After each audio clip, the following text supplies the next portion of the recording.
మనకొక big breaking news అయితే అందుతుంది. తమిళనాడుకి సంబంధించినటువంటి అసెంబ్లీలో ఊహించినటువంటి ట్విస్ట్లు అయితే బయటకు వచ్చినటువంటి పరిస్థితి.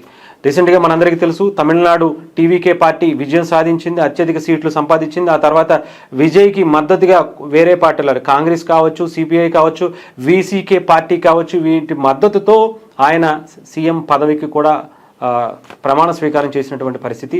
ఆ తర్వాత ఈరోజు అసెంబ్లీ సమావేశపరిచి ఎంతమంది అయితే బల నిరూపణ ఆ పార్టీకి ఉంటుందో నిరూపించుకోవాల్సినటువంటి పరిస్థితి ఈరోజు వచ్చింది.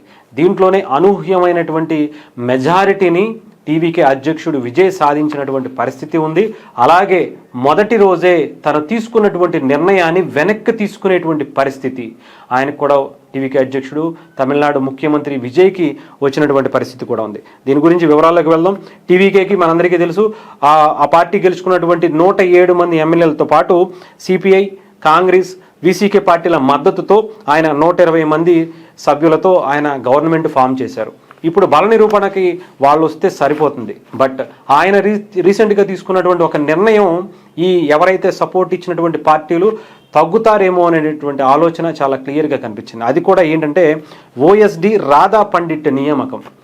ఓఎస్డిగా ఆయనకి అవకాశం ఇస్తూ ఇచ్చినటువంటి ఏదైతే జీవో ఉందో దాని మీద ఈ సపోర్ట్ ఇచ్చినటువంటి కాంగ్రెస్ కావచ్చు, సిపిఐ కావచ్చు, వీసీకే కావచ్చు కొంత ఆగ్రహం వ్యక్తం చేసినటువంటి పరిస్థితి ఉంది అన్నట్టుగా కూడా మనకు వార్తలు అయితే వస్తున్నాయి. దానికి సంబంధించి ఆయన తగ్గుతుంది అనుకున్నారు, కానీ దాదాపు వాళ్ళ మద్దతుతో పాటు మిగతా అన్నా డిఎంకేకి సంబంధించినటువంటి పార్టీకి సంబంధించి 25 మంది ఎమ్మెల్యేలు, ఒకేసారిగా 25 మంది ఎమ్మెల్యేలు ఆ పార్టీకి సంబంధించి ఎవరైతే అధ్యక్షుడిగా ఉన్నారో అంటే పళనిస్వామికి వ్యతిరేకంగా ఇంకొక వర్గాన్ని ఏర్పరచుకుని 25 మంది ఇప్పుడు విజయ్కి మద్దతుగా ఈరోజు అసెంబ్లీలో బల నిరూపణలో కనిపించినటువంటి పరిస్థితి. చాలా క్లియర్గా ఎంతమంది అయితే ఈరోజు టీవీకే అధ్యక్షుడు ఇప్పుడున్నటువంటి సీఎంకి మద్దతు పలుకుతున్నారో లేచి నుంచోండంటే దాదాపు 142 మంది ఎమ్మెల్యేలు నుంచున్నారట. సో దాన్ని బట్టి అర్థమవుతున్నటువంటి పరిస్థితి ఏంటంటే అన్నా డిఎంకేలో చీలిక వచ్చింది. ఎవరైతే రెబల్ అభ్యర్థులుగా లేదంటే ఆ పార్టీకి పళనిస్వామికి వ్యతిరేకంగా ఉన్నారో వాళ్ళందరూ ఇప్పుడు టీవీకే అధ్యక్షుడు విజయ్కి మద్దతు పలికేటువంటి పరిస్థితి కనిపించింది. ఇంకొంతమంది ఎమ్మెల్యేలు వస్తే కనుక అన్నా డిఎంకే సంబంధించినటువంటి ఎవరైతే శాసనసభాపక్ష అంటే ప్రతిపక్ష నాయకుడిగా ఉంటారో ఆ పదవిని కూడా తీసేసుకుని అన్నా డిఎంకేని అవసరమైతే టీవీకేలో విలీనం చేసేసినా కూడా ఆ పరిస్థితులు వచ్చినా కూడా ఆశ్చర్యపోనవసరం లేదనేటువంటి వార్తలు మనకి వినిపిస్తున్నటువంటి పరిస్థితి కనిపిస్తుంది. రాజకీయ విశ్లేషకులు మాట్లాడుకుంటున్నటువంటి పరిస్థితి కనిపిస్తుంది.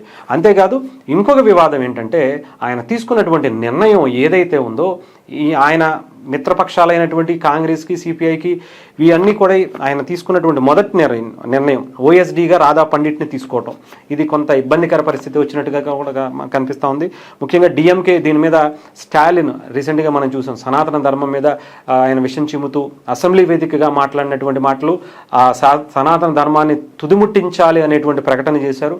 అదే తరహాలో ఈరోజు ఏదైతే ఓఎస్డీకి సంబంధించినటువంటి నియామకం మీద విజయ్ తీసుకున్నటువంటి నిర్ణయం మీద వాకౌట్ చేసి బయటకు వెళ్ళిపోయినటువంటి పరిస్థితి కూడా డిఎంకే పార్టీకి సంబంధించి ఎవరైతే మన ఉదయనిధి స్టాలిన్ ఉన్నారో అలాగే మిగతాకి పన్నీర్ సెల్వం వీళ్ళందరూ కూడా బాగా వాకౌట్ చేసినటువంటి పరిస్థితి, అసెంబ్లీ నుంచి బయటకు వెళ్ళిపోయినటువంటి పరిస్థితి కనిపించింది. అంటే సనాతన ధర్మానికి సంబంధించి ఎప్పుడు విషం చిమ్మేటువంటి ఉదయనిధి స్టాలిన్ కావచ్చు, వాళ్ళ ప్రభుత్వం కావచ్చు, వాళ్ళ నాయకులు కావచ్చు, ముఖ్యంగా ఎవరైతే టీవీకే అధ్యక్షుడు తీసుకున్నటువంటి నిర్ణయం ఏదైతే ఉందో అంటే ఒక జ్యోతిష్యుడిని తీసుకొచ్చి ఇలా అధికారికంగా ఓఎస్డీ పదవిని కట్టబెట్టడం ఏంటి, సలహాదారుడిగా తీసుకోవటం ఏంటి అనేటువంటి దాని మీదే వాళ్ళు కొంచెం సీరియస్గా ఉన్నట్టుగా కనిపిస్తుంది. ఆయనతో వాళ్ళతో పాటు డిఎంకే పార్టీతో పాటు కాంగ్రెస్ పార్టీ, సిపిఐ పార్టీ అలాగే వీసీకే పార్టీ కూడా అంటే ముస్లిం లీగ్ పార్టీ కూడా దీంట్లో ఉండటం కొంత ఆలోచించేటువంటి పరిస్థితులు అయితే ఉన్నాయి. మరి దీని మీద వెంటనే ఆయన ఏదైతే జీవో ఇచ్చారో, ఉత్తర్వులు ఇచ్చారో ఓఎస్డీగా రాధా పండిట్ నియామకానికి సంబంధించి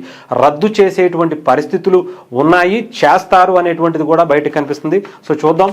మొత్తానికైతే ఆయన నెగ్గారు కానీ ఓడారు అనేటువంటి పరిస్థితులు అయితే చాలా క్లియర్గా కనిపిస్తుంది. తీసుకున్నటువంటి మొదటి నిర్ణయం మీదే ఆయన వెనక్కి తగ్గాల్సినటువంటి పరిస్థితి ఉంది. మరి ముందు ఎలాంటి పరిస్థితులు తమిళనాడు అసెంబ్లీలో, తమిళనాడు రాజకీయాల్లో మారతాయి అనేటువంటి దానికి చాలా క్లియర్గా కనిపిస్తున్నటువంటి పరిస్థితులు అయితే మనం చూడొచ్చు.